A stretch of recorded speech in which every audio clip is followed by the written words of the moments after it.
अभी रिसेंटली जब मैं आप सब लोगों के कमेंट्स पढ़ रहा था तो मैक्सिमम कमेंट्स या फिर आप कह सकते हैं कि मैक्सिमम दिक्कत लोगों को इस चीज को लेकर थी कि जब भी वो किसी काम के बारे में सोचकर उसको करना शुरू करते हैं तो कुछ ही टाइम उस पर फोकस करने के बाद उनका माइंड नेगेटिव होना शुरू हो जाता है। उनको खुद की ही स्किल्स पर डाउट होने लगता है कि ये जो पर्टिकुलर काम वो करने जा रहे हैं उसका आउटकम क्या होगा, क्या आगे चलकर ये चीज कामयाब हो पाएगी या नहीं। ऑब्वियसली ऐसा आपके साथ भी हुआ होगा, क्योंकि जब भी हमारे माइंड में नेगेटिव बातें आती हैं या हम खुद से ही नेगेटिव बातें करना शुरू कर देते हैं तब कहीं ना कहीं हम खुद को एक यूजलेस मानने लगते हैं, खुद पर डाउट करने लग जाते हैं, जिसकी वजह से कई बार हम काम को शुरू करने से पहले ही उस पर ये सोचकर गिव अप कर देते हैं कि यार ये मेरे बस का नहीं है। देखो बेसिकली ऐसा इसलिए होता है क्योंकि हमने खुद पर उतना भरोसा ही नहीं रखा हुआ। आप समझ सकते हैं कि हम अपने बारे में जितनी भी नेगेटिव बातें सोचते हैं उसके लिए 80% हम खुद जिम्मेदार होते हैं, बाकी 20% हमें दूसरों से सुनने को मिलती है। एंड इसी रीजन से आज की दुनिया की एक बहुत बड़ी पॉपुलेशन आज भी वही काम कर रही है जिसकी सलाह उनको उनकी फैमिली, रिश्तेदार या उनके पड़ोसी से मिली है। ऑथर डॉक्टर जोसेफ मर्फी अपनी बुक में बताते हैं कि लोगों के माइंड में अगर अपने काम को लेकर थोड़ा सा भी डाउट है तो वो कितना भी स्ट्रगल कर लें वो कामयाब नहीं हो सकते।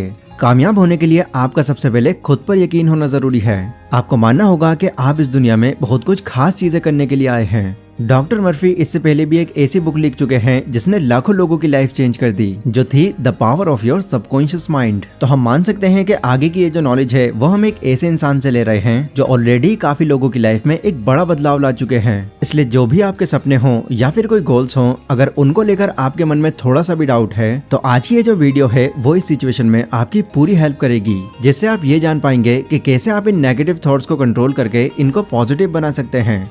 So let's begin. तो सबसे पहला पॉइंट आता है यहाँ पर डिसिप्लिन्ड इमेजिनेशन। डॉक्टर मर्फी एक बार एक ऐसे आदमी से मिले थे जो बहुत ही कामयाब और अमीर इंसान था। उन्होंने मर्फी को बताया कि जब उन्होंने अपने इस बिजनेस की शुरुआत की थी तो उनके पास सिर्फ एक स्टोर था जो मुश्किल से 15 या 17 फीट के आसपास था, लेकिन उस टाइम पर भी वो हमेशा ही बड़े सपने देखा करते थे। वो सोचते थे कि एक दिन उनका यही स्टोर एक बहुत बड़ी कंपनी बनेगी एंड इसकी काफी फ्रेंचाइज होंगी जो पूरी कंट्री में फैल जाएंगी। वो उसी स्टोर पर हमेशा अपनी कंपनीज, बिल्डिंग्स और फैक्ट्रीज को अपने मन में इमेजिन किया करते थे। और इंटरेस्टिंग बात तो ये थी कि ये सब चीजें उनके माइंड में दिन रात चला करती थी, क्योंकि उनको ये बात पता थी कि अगर वो एक कंट्रोल्ड इमेजिनेशन से रेगुलरली किसी चीज को इमेजिन करेंगे और उसको ध्यान में रखते हुए एक्शंस लेंगे तो एक न एक दिन वो उस चीज को हासिल कर ही लेंगे। जब भी वो ये सब इमेजिन करते तो उनके अंदर एक अलग ही तरह की एनर्जी आ जाती जो उनको अपना काम पूरी लगन और कंटिन्यूअसली करते रहने के लिए मोटिवेट किया करती थी। एंड इसी वजह से वो धीरे धीरे उस स्टोर को ग्रो करते चले गए एंड लॉ ऑफ अट्रैक्शन की पावर से हर वो चीज अट्रैक्ट करने लगे जिसका उन्होंने कभी सपना देखा था। मर्फी बताते हैं कि उस बिजनेसमैन ने लॉ ऑफ अट्रैक्शन की पावर को बाखूबी यूज करके अपने कंट्रोल्ड इमेजिनेशन को सच करके दिखा दिया। एंड ऐसा पॉसिबल इसलिए हुआ क्योंकि उनके उस इमेजिनेशन के साथ उनके इमोशंस भी जुड़े थे, वो इमोशंस जो उनको उस तरह का इंसान बनने के लिए बार बार मोटिवेट कर रहे थे। इसीलिए मर्फी कहते हैं कि अगर आप भी अपने काम में अपनी कल की कामयाबी इमेजिन करते हो तो उसको फील भी करना सीखो। आप फील करो कि अगर फ्यूचर की जगह आज ही आप उतनी कामयाबी को हासिल कर चुके हो तो आपको कैसा लगेगा। जब आप अपने गोल्स को अपनी फीलिंग्स के साथ अटैच कर देते हैं तो आप उसकी तरफ फिर पूरी तरह से डेडिकेटेड हो जाते हैं, उसको जिम्मेदारी समझने लगते हैं, जिसके बाद आपको उस पर काम करते रहने के लिए बाहर से मोटिवेट नहीं होना पड़ता। यस, कई लोग ये सोचेंगे कि सिर्फ सोचने से हमारी लाइफ में क्या ही फर्क पड़ जाएगा, तो 10 बार फेलियर्स के बारे में सोचने के बजाय सिर्फ 5 बार अपनी सक्सेस को इमेजिन कर लेना, अपने अंदर की इंटरनल मोटिवेशन आप खुद ही महसूस करोगे। अगला पॉइंट है द पावर ऑफ बिलीव।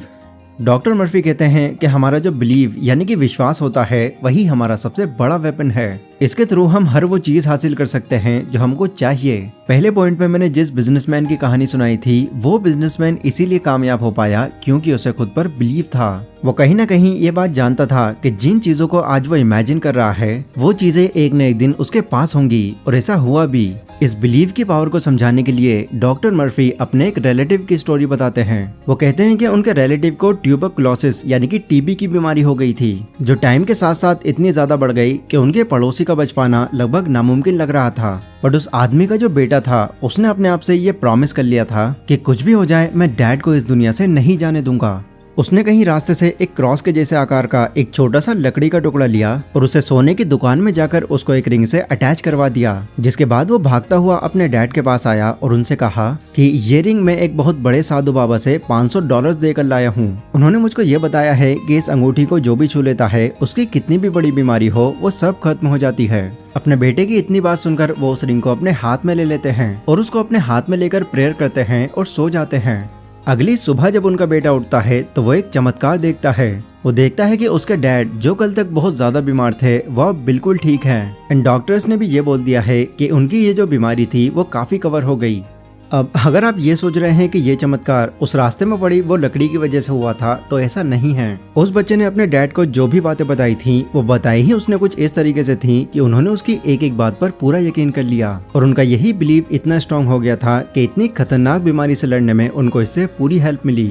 उसके डैड को कभी भी ये बात पता ही नहीं चली कि उनको ट्रिक किया गया था। वो यही मानते थे कि इस रिंग की वजह से ही वो आज ठीक हो पाए हैं। डॉक्टर मर्फी इस इंसिडेंट्स को कोई कहीं सुनी बात नहीं बल्कि रियल इंसिडेंट्स बताते हैं और इसके थ्रू वो ये भी बताते हैं कि हमारे अंदर जो बिलीफ सिस्टम होता है उसमें कितनी पावर होती है, क्योंकि इस बिलीफ सिस्टम की वजह से ही मोस्टली लोगों की लाइफ में टर्निंग पॉइंट आ जाता है। ऐसा टर्निंग पॉइंट जो उनकी लाइफ ही चेंज कर देता है। वैसे अपने बिलीफ सिस्टम को और डीप में समझने के लिए मैं इन्हीं की पहली book the power of your subconscious mind को सजेस्ट करूंगा जो आपको जरूर पढ़नी चाहिए। इसे पढ़कर आप ये इजीली जान पाएंगे कि आपका माइंड और आपका बिलीफ सिस्टम किस तरह काम करता है। अब अगर आपके पास इतना टाइम नहीं है कि आप एक पूरी बुक कंप्लीट पढ़ लें तो आप इसको पढ़ने की बजाय इसकी समरी सुन सकते हैं कोको एफएम एप्लीकेशन पर। कोको एफएम इंडिया का एक लीडिंग ऑडियो बुक प्लेटफॉर्म है जहां पर आपको self help, biography, historical and और भी कई सारी audio books and book summaries मिल जाती हैं जो आपकी नॉलेज को बढ़ाकर आपकी वे ऑफ थिंकिंग को और ज्यादा मजबूत करेंगी।